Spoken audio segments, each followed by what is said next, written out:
Hello बच्चों, मैं स्वागत करता हूं आप सभी का मां काली कोचिंग सेंटर के इस यूट्यूब चैनल पर।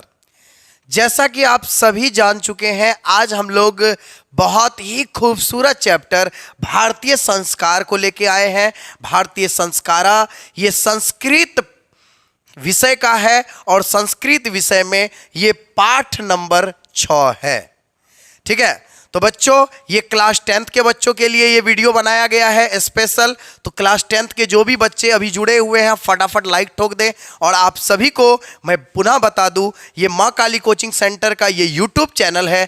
इस चैनल के माध्यम से आप अपनी तैयारी बहुत ही बेहतरीन कर सकते हैं। मैं सागर सर आप सभी के लिए लगातार वीडियो डाल रहा हूं ताकि आपकी तैयारी बहुत ही बेहतरीन हो सके।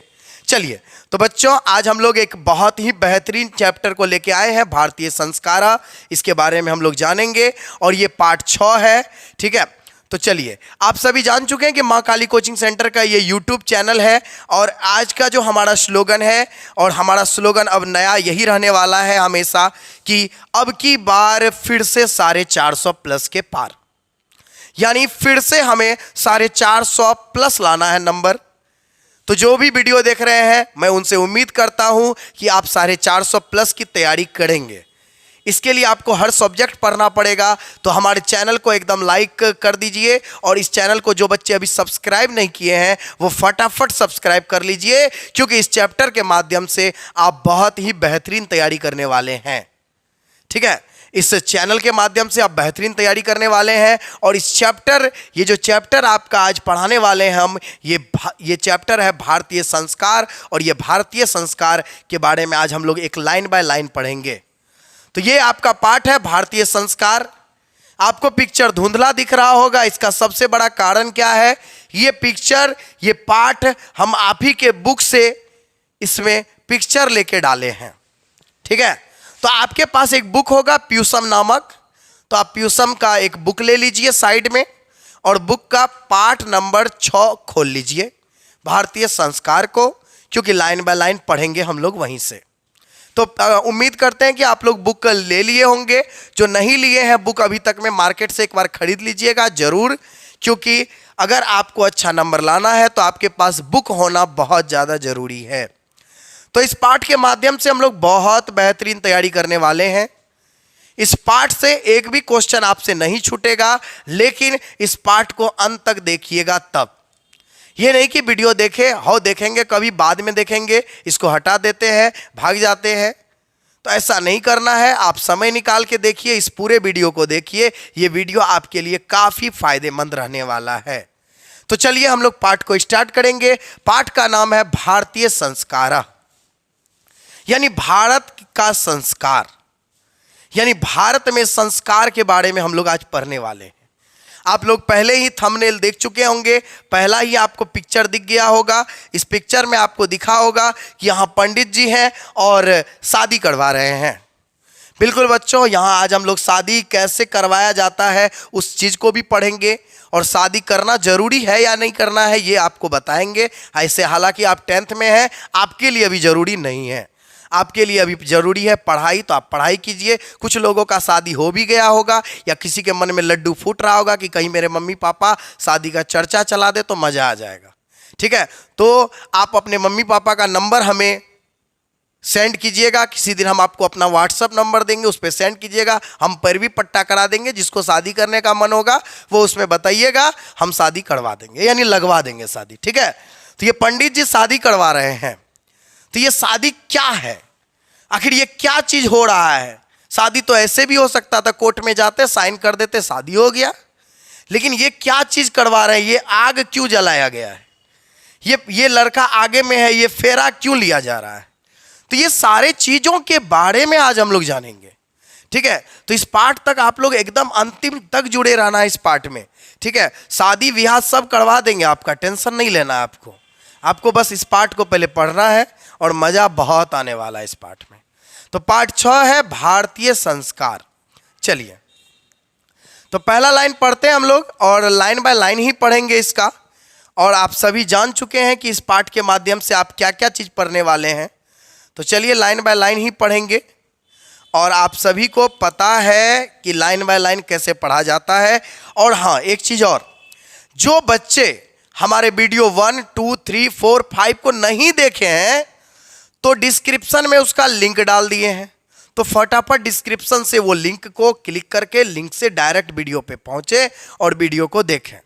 ठीक है, एकदम मजा बहुत आएगा। ठीक है, बहुत मजा आने वाला है बच्चों। बस आप इस वीडियो के अंत तक जुड़े रहें और इस वीडियो को भी देखें, और इससे पहले जो भी वीडियो अपलोड पार्ट 5 तक करवा दिए हैं उस वीडियो को जरूर देखें। ठीक है, मजा बहुत आने वाला है। आपका संस्कृत बोले ना मुट्ठी में रहेगा। बस आप लोग वीडियो को लाइक एक बार ठोक दीजिए फटाफट। चलिए अब लाइन बाय लाइन पढ़ते हैं। कहता है, भारतीय संस्कृते अन्यतम वैशिष्ट्यम विद्यते, यानी भारत की जो संस्कृति है ये अत्यंत ही विशिष्ट है। विशिष्ट मतलब बहुत ही अच्छी है, विशिष्ट है, प्रमुख है। भारत की जो संस्कृति है, बिल्कुल सही बात है। हम लोगों के यहाँ जो संस्कृति है ना, एक विशिष्ट रूप से है। इसका एक अलग ही रूप देखने को मिलता है। आप विदेशों में जाइएगा तो ऐसा रूप नहीं दिखेगा, लेकिन भारत में एक अलग प्रकार की संस्कृति है हम लोगों में। हम लोग बड़ों को देखते हैं तुरंत प्रणाम कर देते हैं, सही है कि नहीं है? बड़े से ऊंची आवाज में बात नहीं करते हैं, बहुत अच्छे से बात करते हैं। हम लोगों का हमेशा रहता है बड़ों का सम्मान करना, छोटे से मुंह नहीं लगाते हैं, छोटे को सम्मान देते हैं। ठीक है, तो ये क्यों करते हैं? हमें हमारे पूर्वज सिखा के गए हैं और कुछ लोगों को सिखा भी रहे हैं। अभी हमारे मम्मी पापा हमें बहुत सारे चीज सिखाते हैं कि ऐसे करना है, ये करना है, वो करना है। तो ये बोले ना, भारत की जो संस्कृति है ना बहुत विशिष्ट है। ठीक है, आगे हम पढ़ते हैं। जीवने यह समय समय संस्कार अनुष्ठिता भवन्ति, जीवन में समय समय पर एक संस्कार होता है। संस्कार क्या है? संस्कार क्या है? अब एक नया वर्ड मिला, संस्कार। तो संस्कार का मतलब समझिएगा क्या है। संस्कार शब्द यहां पर लिया गया है संस्कृति में। यह संस्कृत में संस्कार का मतलब लिया गया है विधि विधान। विधि विधान एक नियमतः एक विधि विधान होता है किसी भी पुरुष का, किसी भी स्त्री का। उस विधि विधान को इस पाठ में दिखाया गया है। तो कहता है कि हमारे जीवन में ना समय समय पर, जैसे अभी बच्चे हैं आप, तो अभी आप पढ़ाई कर रहे हैं, तो पढ़ाई करना भी एक तरह का एक संस्कार है। ठीक है, क्योंकि ये विधि विधान है, आपको पढ़ना है। ठीक है, फिर कुछ दिनों में आप लोग जब पढ़ के जॉब उब ले लीजिएगा, सेटल हो जाइएगा, फिर होगा क्या कि आपका शादी विवाह कराया जाएगा। तो ये भी एक विधि विधान है। ये बचपन में क्यों नहीं कराया गया शादी विवाह? क्योंकि वो समय नहीं था, वो समय नहीं था, शादी का समय नहीं था ना। तो आपसे अगर हम पूछें कि शादी का समय कब है, तो आप बोलिएगा ना कि पहले पढ़ लिख लेंगे, फिर अच्छे जॉब कर लेंगे, फिर शादी विवाह हो जाएगा। तो शादी विवाह का एक समय होता है ना, है? होता है या नहीं होता है? होता है। तो इसका मतलब ये है कि ये जो विधि विधान है ना, ये जो संस्कार है, ये समय समय पर होता है। इसीलिए लिया गया है यह समय समय, यानी समय समय संस्कार अनुष्ठिता भवन्ति। यहां पर समय समय पर अनेक प्रकार की संस्कारें होती है। कहां पर? भारत में। भारत में समय समय पर अनेक प्रकार के संस्कार होते हैं। अध संस्कार शब्द सीमितो वयं रूपो प्रयुज्यते, कहता है लेकिन अभी आजकल के युग में ये संस्कार शब्द जो है ना, सीमित रूप से व्यंग रूप से, यानी अर्थात विकलांग रूप धारण कर लिया है। आजकल के युग में संस्कार विकलांग रूप धारण कर लिया है। आजकल देखते हैं, पहले क्या होता था कि शादी से पहले जो पुरुष होते थे वो स्त्री का चेहरा तक भी नहीं देख पाते थे, और आजकल चलता है प्री वेडिंग शूट। चलता है या नहीं चलता है बच्चों? चल रहा है ना? अब बताइए, ये सब समय नहीं था पहले, अब बताइए ये समय आ गया है, तो संस्कार की तो अवहेलना है ना, संस्कारों की तो अवहेलना है। तो ये संस्कार जो है ना आजकल विकलांग रूप धारण कर लिया है, विकलांग हो चुका है। ठीक है, ये संस्कार क्या हो गए हैं? आजकल विकलांग हो गए हैं। तो वही कहता है कि अध संस्कार शब्द सीमित हो, आजकल जो है ना ये संस्कार शब्द सीमित होकर विकलांग रूप धारण कर चुके हैं। प्रयुज्यते किंतु संस्कृते रूपकरणमिदं, संस्कृत में, संस्कृत की भाषाओं में भारतस्य व्यक्तित्व रचयति, संस्कृत भाषा में संस्कारों के बारे में दिया गया है, हमारे धार्मिक ग्रंथ में संस्कारों में के बारे में दिया गया है, और उन्हीं संस्कारों को बहुत सारे लोग मानते हैं और करते हैं। ये संस्कार विधि विधान करना जरूरी है, क्योंकि इससे क्या क्या चीज होता है वो भी चीज अभी आज पाठ में बताएंगे आप लोगों को, समझिएगा। विदेशे निवसंतो भारतीय संस्कारान प्रति उन्मुखा जिज्ञासवश्च। कहता जो विदेश लोग में निवास करने चले गए, भारत के लोग थे चले गए विदेश में निवास करने के लिए, विदेश में रहने लगे, उनको भी संस्कार के प्रति रुचि है। हम न्यूज चैनल में एक बार देख रहे थे कि विदेश के लोग छठ पूजा मना रहे थे। अब बताइए उनके अंदर कितना गुण है कि वो हमारी सभ्यता संस्कृति को नहीं भूले हैं, विदेशों में जाके विदेश में भी छठ मना रहे हैं वो। तो कहीं ना कहीं हम लोगों की संस्कृति विदेशों में भी जा रही है ना, तो विदेश में जो यहाँ के लोग निवास करते हैं ना, वो भी संस्कारों के प्रति उन्मुख जिज्ञासा रखते हैं। पाठेस्मनि तेषां संस्करणाम संक्षिप्त परिचो महत्व निरूपितम। इस पाठ में संस्कारों का संक्षिप्त परिचय दिया गया है, शॉर्ट में संस्कारों का संक्षिप्त परिचय दिया है इस पाठ में। समझ में आ गया? अब चलिएगा पढ़ते हैं पाठ को। ये परिचय था, ये क्या था बच्चों? परिचय था। क्या था? परिचय। अब लाइन बाय लाइन को हम लोग पढ़ेंगे, अब लाइन बाय लाइन को हम लोग पढ़ेंगे बुक में कह क्या रहा है। तो चलिएगा बच्चों, तो कहता है कि भारतीय जीवने प्राचीन कालात संस्कार महत्व धारायन, यानी भारतीय जीवन में, भारत के जो जीवन है, हम लोगों का जीवन है, भारतीय जीवन में प्राचीन काल से ही संस्कारों को महत्व दिया गया है। क्या दिया गया है कि नहीं दिया गया बच्चों? हम लोग में, भारत में क्या है ना, शुरू से ही संस्कारों को बहुत ज्यादा महत्व दिया गया है। अभी बताएंगे ये संस्कार क्या है, विधि विधान क्या है, ठीक है? समझ में आ रहा है बच्चों? तो यानी भारतीय जीवन में ना प्राचीन काल से ही संस्कारों को बहुत ही महत्वपूर्ण महत्व चीज दिया गया है। कहता है प्राचीन संस्कृतरेख्य विज्ञान संस्कृभ्यो जायते। प्राचीन अगर संस्कृति का ज्ञान रखना है तुमको, अगर प्राचीन यानी सब पुराने जमाने में संस्कृति कैसी थी, तो आजकल के युग के संस्कारों को देख लीजिए। अभी जो संस्कार हो रहे हैं ना, विवाह, इसके बारे में सही से जान लीजिए। विवाह कैसे संपन्न सही से होता है, मुंडन कैसे होता है, इस सभी के बारे में आज जान लीजिए। आपको पुराने जमाने की संस्कृति के बारे में पता चल जाएगा। समझ में आ रहा है बच्चों? आज आप सभी को हम बताएंगे कि पुराने जमाने में रीति रिवाज कैसे होते थे, क्या क्या चीज होता था। इस संस्कार के इस चैप्टर में आप सभी को बताएंगे, आप सभी जुड़े रहें बस। तो कहता है, आगे पढ़ते हैं, अत्र ऋषिनाम कल्प नासित यत जीवनस्य सर्वेषु मुख्यावसरेषु वेद मंत्राणा पाठ वरिष्ठनाम आशीर्वाद होम परिवार सदस्याना सम्मेलन च भवेत।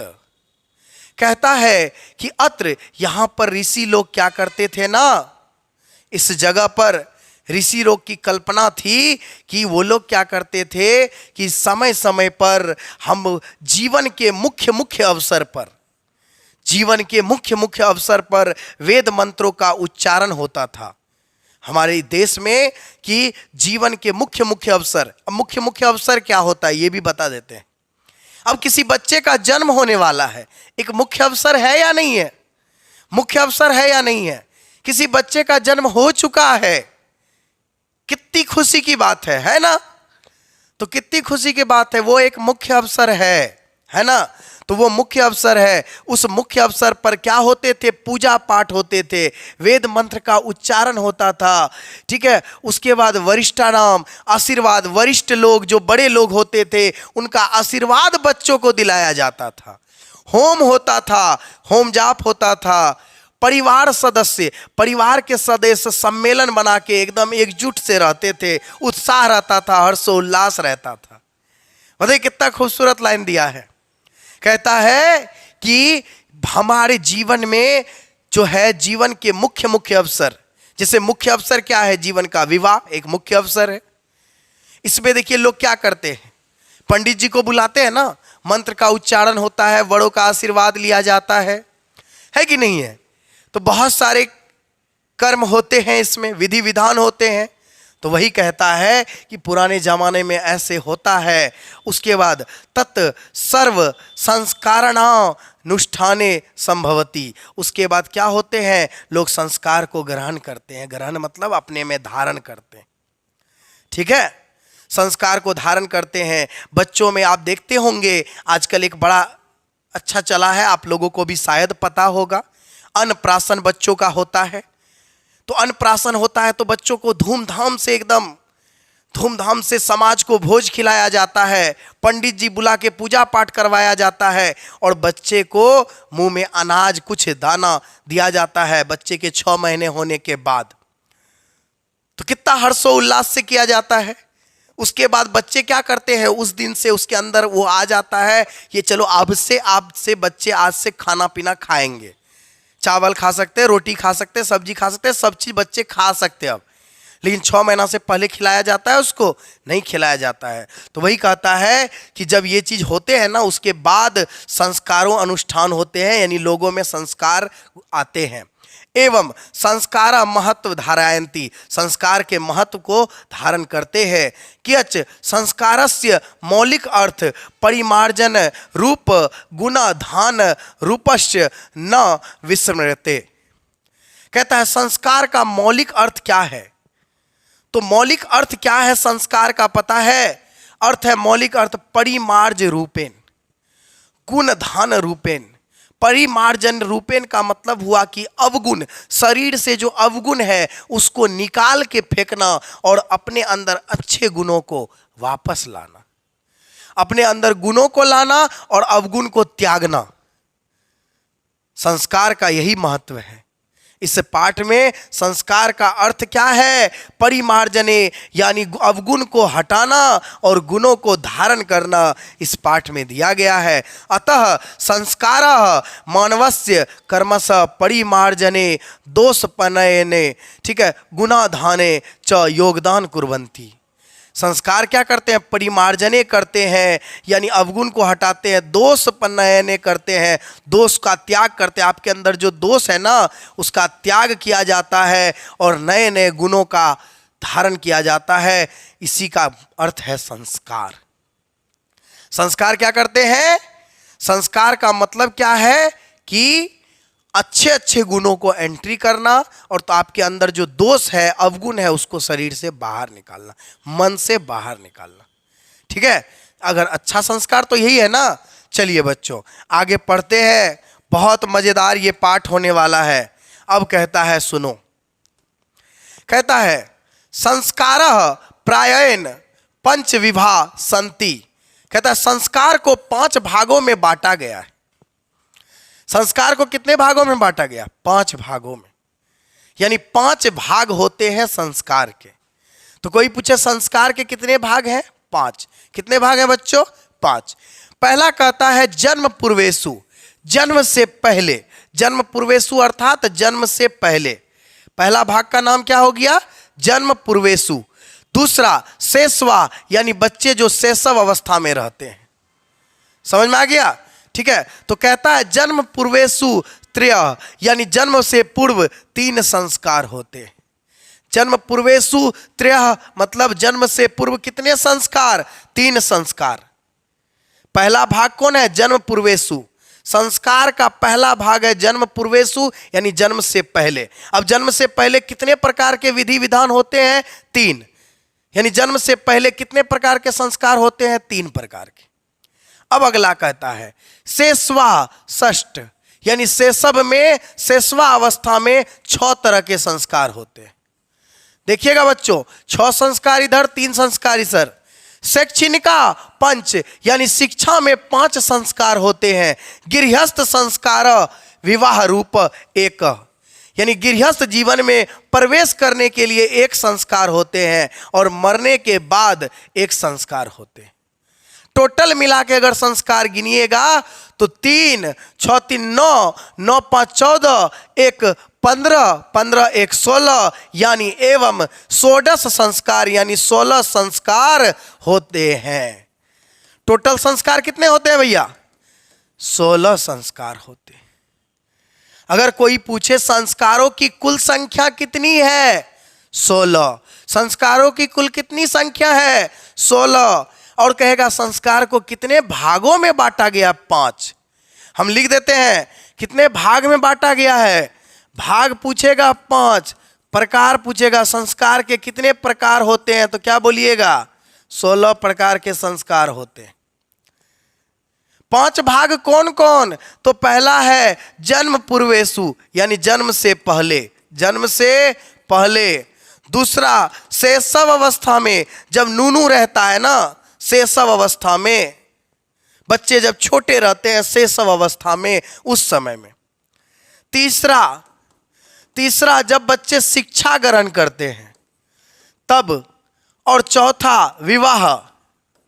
और 5वां मरने के बाद यानी हम कह सकते हैं मृत्यु। क्या कह सकते हैं? मृत्यु। मरने के बाद संस्कार होते हैं ना, विधि विधान, पूजा पाठ होता है या नहीं होता है? होता है। तो इतने प्रकार के संस्कार इतने भागों में बांटा गया है। अब जन्म से पहले कितने संस्कार? 3। शैशव अवस्था में कितने संस्कार? 6। शिक्षा में कितने संस्कार? 5। विवाह 1 और मृत्यु 1 यानी टोटल मिला के 6, 3, 9, 9, 5, 14, 1, 15, 1, 16। टोटल कितने संस्कार हो गए? 16। कितने भागों में बांटा गया? 5। एग्जाम में क्वेश्चन पूछेगा बच्चों कि संस्कार को कितने भागों में बांटा गया? 5। संस्कार के कितने प्रकार होते हैं? 16। कितने प्रकार होते हैं? 16। चलिए बच्चों, उम्मीद है कि समझ में आ गया होगा। अब प्रत्येक संस्कार के बारे में हम लोग लाइन बाय लाइन को पढ़ेंगे। चलिएगा, अब देखिए पहला क्या है। कहता है कि पुंसवन सीमोंत नयन चेती तरियो भवंती। ठीक है, यहां पर रुक जाइए बच्चों, इस लाइन को पूरा नहीं पढ़े हम। यहां देखिए, कहता है जन्म पूर्वेषु संस्कारेषु यानी जन्म से पहले कितने संस्कार होते हैं? 3। कौन कौन? नाम सुनिए। गर्भाधानम, पहला क्या है? गर्भाधानम, गर्भाधानम। और दूसरा क्या है बच्चों? देखिए दूसरा दिया हुआ है पुंसवनम। क्या दिया है? पुंसवनम। पहला गर्भाधानम, पहला है गर्भाधानम, दूसरा है पुंसवनम, तीसरा है सीमोंत नयनम। चेती तरियो भवंती, ये तीनों संस्कार जन्म से पहले के हैं। जन्म से पहले के कितने संस्कार? 3 कौन कौन? गर्भाधानम, पुंसवनम और सीमोंत नयनम। अत्र अब कहता है, देखिए इसका समझिएगा, ये सभी क्यों होते थे? ये सभी होते थे गर्भ रक्षा के लिए, गर्भ अस्वस्थ्य के लिए, संस्कारो रोनपनम, गर्भवताश्य के लिए, प्रसन्नता चेती प्रयोजनम कल्पित मस्ती। कहता है कि जो स्त्रियां गर्भवती रहती थी उनकी प्रसन्नता के लिए ये संस्कार होते थे। गर्भ में जो बच्चे पल रहे हैं उसको बुरी शक्ति प्रभावित ना करे, कोई बीमारी उसको प्रभावित ना करे, इसलिए वो संस्कार होते थे। और शायद नॉर्मली टीवी उवी में देखते होंगे आप, गोद भराई रस्म होता है ना, जब बच्चे गर्भ में रहते हैं पूजा पाठ होता है कि नहीं होता है? होता है ना। तो ये सब टीवी में। मेन मुख्यतः क्या है ना? पैसा। जहां पैसा है वहां अनेक प्रकार के संस्कार है। सही है कि नहीं है? जहां पैसा नहीं है वहां संस्कार भी कम हो जाते हैं। चलिए, तो समझ में आया। तो ये जो 4 कितने संस्कार हो गए? 3। 1, 2, 3। ये तीनों संस्कार का अर्थ क्या था? गर्भ रक्षा करना। ठीक है, गर्भ के स्वास्थ्य के लिए, यानी गर्भ में जो बच्चे उसकी स्वास्थ्य सही रहे, संस्कार रोपणम, उसके बच्चों में संस्कार आए। ठीक है। उसके बाद जो गर्भवती स्त्री है वो प्रसन्न रहे, इसके लिए संस्कार किए जाते थे। समझ में आया? कोई दिक्कत बच्चों? कोई दिक्कत नहीं है। फिर आगे पढ़ते हैं। से सब संस्कार 3 हो गया। जन्म से पूर्व के 3 संस्कार हो चुके हैं। अब चलते हैं से सब संस्कार कौन कौन है। तो से सब संस्कार कौन कौन है? पहला है जात कर्म, बच्चों का जात तय किया जाता था। नामकरण, बच्चों का नाम रखा जाता था।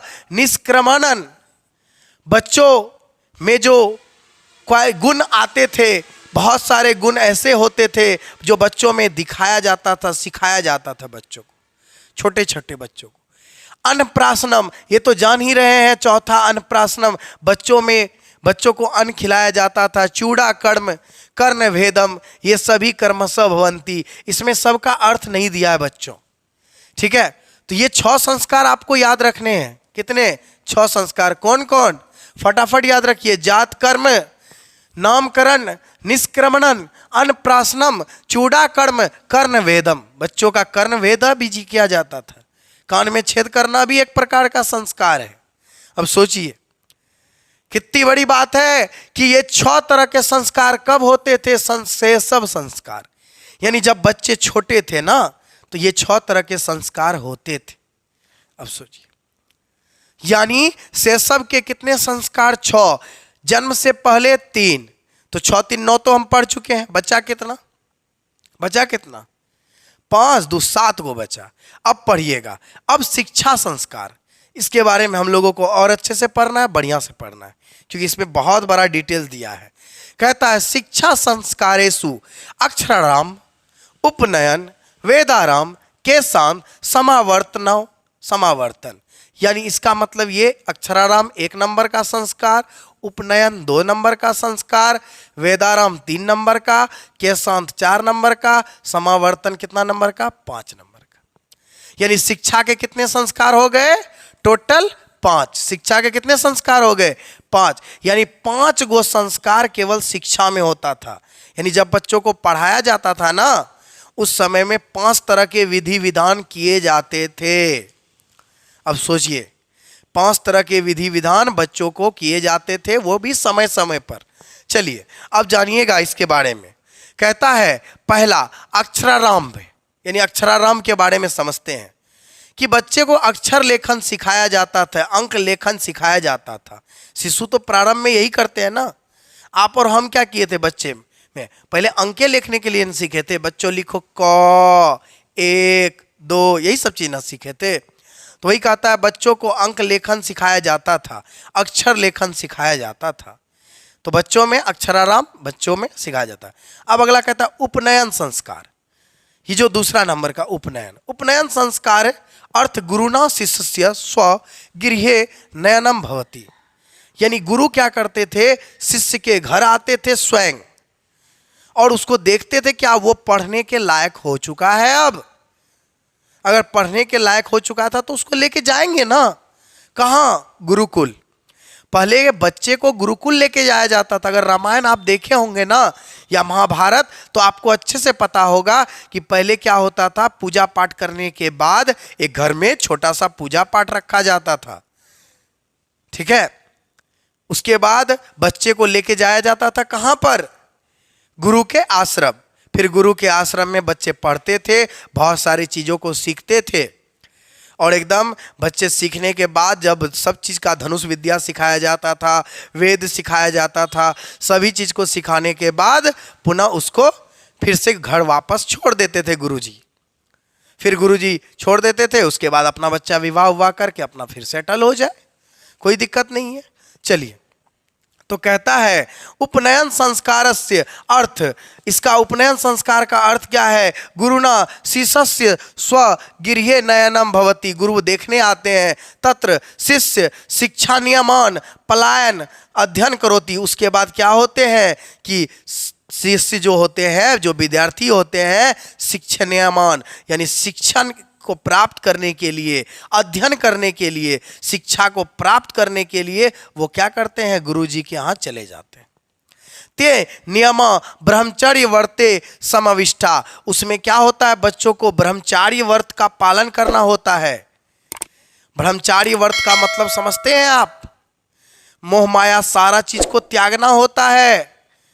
बच्चों को पहले के युग में बच्चों को ब्रह्मचारी व्रत का पालन करना जरूरी होता था कि घर के मोह माया से दूर रहना है। और आजकल के बच्चे हैं बाहर आके पढ़ते हैं और अगर घर में हैप्पी बर्थडे हुआ तो एकदम चल गए बर्थडे में, कभी शादी है कभी ये है वो है, और बच्चे अपने पढ़ाई को डिस्टर्ब करते हैं। ये ब्रह्मचारी व्रत नहीं हुआ, इसीलिए कामयाबी थोड़ा दूर है, इसीलिए रिजल्ट नहीं हो पाता है बेहतर। कारण क्या है? यही कारण है। फिर आगे आते हैं हम लोग बच्चों, कहता है प्राचीन काले शिष्य ब्रह्मचारी इति कथ्यते। प्राचीन काल में शिष्यों को ब्रह्मचारी कहा जाता था। यानी पूछेगा एग्जाम में क्वेश्चन में कि बताइए प्राचीन काल में शिष्य को क्या कहा जाता था? ब्रह्मचारी। क्योंकि प्रायः सभी बच्चे ब्रह्मचारी का पालन करते थे। गुरु गिरिये एवं शिष्य वेदाराम करोति। अब क्या करते हैं? जब गुरु शिष्य यानी गुरु के घर में जब शिष्य पहुंचते हैं, जो शिष्य होते हैं वो गुरु के घर में जब पहुंचते हैं ना, तो वहां वेद का आरंभ करते हैं। पहले वेद सिखाया जाता है बच्चों को। पहले क्या सिखाया जाता है बच्चों को? वेद सिखाया जाता है बच्चों को।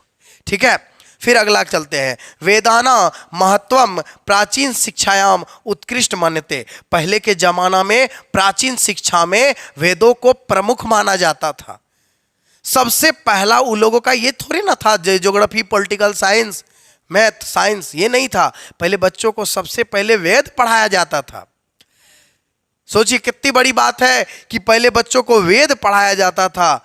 उसके बाद कहता है, फिर अगला कहता है केशांत संस्कारे।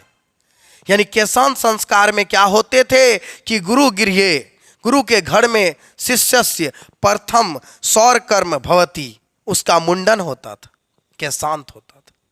अब सोचिए गुरु के घर में बच्चों का मुंडन होता था, ठीक है, केशांत होता था, ठीक है। ये एक सौर कर्म है। अत्र गौदान मुख्य कर्म, इसमें ना गौदान जरूर किया जाता था, गाय को दान किया जाता था। जब ये सौर कर्म होते थे उस समय में जो ब्राह्मण होते थे उनको गौ यानी गाय माता, गौ माता दान किया जाता था। तो याद रखिएगा बच्चों, ये लाइन बहुत इंपॉर्टेंट है कि केशांत संस्कार में ही कौन सा संस्कार होता था? गौदान एक मुख्य कर्म था। तो कभी कभी कहता है कि इसको जो है ना साहित्य ग्रंथेषु अस्य नामांतर गौदान संस्कारोपि, कहता है कभी कभी संस्कृत साहित्य में ना ये केशांत संस्कार को गौदान संस्कार भी कहा गया है, क्योंकि इसी समय में ना गाय का दान किया जाता है। तो गाय का दान कब किया जाता है? केशांत संस्कार में। कभी एग्जाम में अगर क्वेश्चन पूछे कि केशांत संस्कार में कौन सा संस्कार होता था? गौदान। क्या होता था? गौदान। चलिएगा आगे बच्चों बढ़ते हैं। बहुत अच्छा ये चैप्टर है, बहुत बढ़िया से हम लोग पढ़ते हैं। अगला कहता है समावर्तन। समावर्तन संस्कार से उद्देश्य, समावर्तन संस्कार का उद्देश्य क्या था कि शिष्यस्य गुरु गिर्यात गिरहस्थ जीवने प्रवेशा। यानी अब शिष्य क्या करेगा? गुरु के घर को छोड़कर अपने घर में वापस आएगा, क्योंकि अब उन्हें अपने जीवन गृहस्थ जीवन में प्रवेश करना है। शिक्षा वसाने गुरु शिष्यान उपदेश गृह प्रेष्यति। कहता है कि गुरु जी क्या करते हैं? बच्चों को उपदेश देते हैं और बताते हैं कि कैसे जीवन को जिया जाता है, कैसे जीवन को जीना है। अब बताइए, हम लोग फेयरवेल करते हैं ना, उस समय में फेयरवेल नहीं होता था, समावर्तन होता था। ठीक है, अब कहता है उपदेशस्सु परायण जीवनस्य धर्मा प्रतिपाद्यन्ते। कहता है उपदेश देते हैं कि जीवन में धर्म के प्रति हमेशा अडग रहना है, एकदम धर्म के प्रति कभी भेदभाव नहीं, एकदम धर्म के प्रति रहना है, अपने धर्म को चुन लेना और जो मन करे कि ये धर्म, अपने धर्म के जो रक्षा करना, अर्थात किसी को कष्ट नहीं देना, अर्थात यही गुरुजी सिखाते थे। समझ में आ गया जो उनको सिखाया? यथा सत्यवदम, यानी हमेशा कहते थे उसको सत्य बोलो, धर्म एक ही चर से रहो, एक ही स्वभाव को, एक ही धर्म से रहो। उसके बाद स्वाध्यानाम प्रमद इत्यते, एकदम स्वयं ध्यान में रहो और कोई तरीका का बात नहीं। गुरुजी सिखा के सब चीज करके बच्चों को भेज देते थे। कहाँ? अपने अपने घर। सोचिए शिक्षा के कितने संस्कार? 5। कौन कौन? अक्षराराम हो गया, उसके बाद उपनयन, फिर उसके बाद वेदाराम, फिर उसके बाद केशांत, उसके बाद कौन हो गया? और लास्ट समावर्तन। 5 संस्कार हुए ना। तो 5 संस्कार हो गए किसके? शिक्षा के। अब शिक्षा के संस्कार खत्म, अब आते हैं किसके संस्कार? तो विवाह के। ठीक है, तो विवाह के संस्कार में अब आते हैं। लास्ट वाला लाइन है, कहता है विवाह संस्कार पूर्वक मेव मनुष्य वस्तुतः गृहस्थ जीवनम परिवेशति। कहता है कि विवाह संस्कार जब होता है ना तो मनुष्य इसी के बाद गृहस्थ जीवन में प्रवेश करता है। आप लोग सुने होंगे, अगर कोई आदमी बिगड़ गया ना, कोई लड़का, तो उस समय में आप लोग क्या कीजिएगा ना, अगर कोई लड़का बिगड़ गया तो कहता है कि हमारे समाज में कि ऐसा करो, इसका विवाह करा दो। इसका क्या करा दो? विवाह करा दो, शादी करा दो इसका। मतलब ये कि अगर शादी करा दीजिएगा तो ये गृहस्थ जीवन में आ जाएगा और अपना गृहस्थ जीवन को संभालेगा। तो बताइए, अगर कोई आदमी है ना, अगर उसको वो सही से काम नहीं कर रहा है, दिन भर सोया रहता है, उसका विवाह करा दीजिए। क्या करा दीजिए बच्चों? विवाह करा दीजिए। तो विवाह संस्कार क्या है? मनुष्यता गृहस्थ जीवन में प्रवेश करने का एक रास्ता है। आप सभी का भी होगा। अभी पहले पढ़ लीजिए, फिर विवाह भी करा दिया जाएगा। ठीक है, अब आगे आते हैं। कहता है विवाह पवित्र संस्कार मतः यत्र नाना विधिनानि कर्म कांडनी भवंती। कहता है इसमें यह एक पवित्र संस्कार है। विवाह कौन सा संस्कार है? एक पवित्र संस्कार है। सबसे पवित्र संस्कार विवाह है। मत इसमें अनेक प्रकार के नाना विधानी, अनेक प्रकार के विधि विधान होते हैं, अनेक प्रकार के कर्म कांड होते हैं, पूजा पाठ होते हैं, इसमें होते हैं। तेसु, अब क्या क्या होते हैं ये भी जानिए। वाग्य दानम होते हैं, मंडप निर्माण, मंडप का निर्माण किया जाता है। वधु गृह, वधु के घर में यानी लड़की के घर में वर पक्ष का स्वागत होता है, बाराती आते हैं। वर वध्यो परस्पर निरीक्षणम, फिर उसके बाद वर वधु का मतलब यानी आके देखते हैं। फिर उसके बाद शादी कन्यादानम होते हैं, अग्नि स्थापना होते हैं, पानी ग्रहणम होते हैं, लजा होम होते हैं, घूंघट, सप्तपदी, 7 वचन 7 फेरे, सिंदूर दानम, सिंदूरदान होते हैं, अनेक प्रकार के कर्मकांड होते हैं। अब सोचिए कितना बड़ा बात है। विवाह आप लोग देखे हैं? कौन कौन विवाह देखे हैं? पूरा हम तो जयमाला देख के वापस आ जाते हैं बाराती। कहीं भी गए जयमाला देख के भोज खाए वापस घर। आप लोग बताइए कमेंट के माध्यम से विवाह देखे हैं या नहीं देखे हैं? पूरा विवाह कौन कौन देखे हैं? एक बार कमेंट के माध्यम से बताइए कि सर हमने पूरा विवाह देखा है। किसका देखा है? मौसी का देखा है, मौसा का देखा है। जिसका देखा है वो कमेंट में नहीं करना है, बस देखना है सर हमने पूरा विवाह को देखा है। ये प्रकार के ये सब चीज होते हैं। ठीक है, हमें तो नींद बहुत लगता है, हम जाके सो जाते हैं। हम डायरेक्ट वरमाला तक देखते हैं, उससे ज़्यादा हम कुछ नहीं। ठीक है, अब समझिएगा।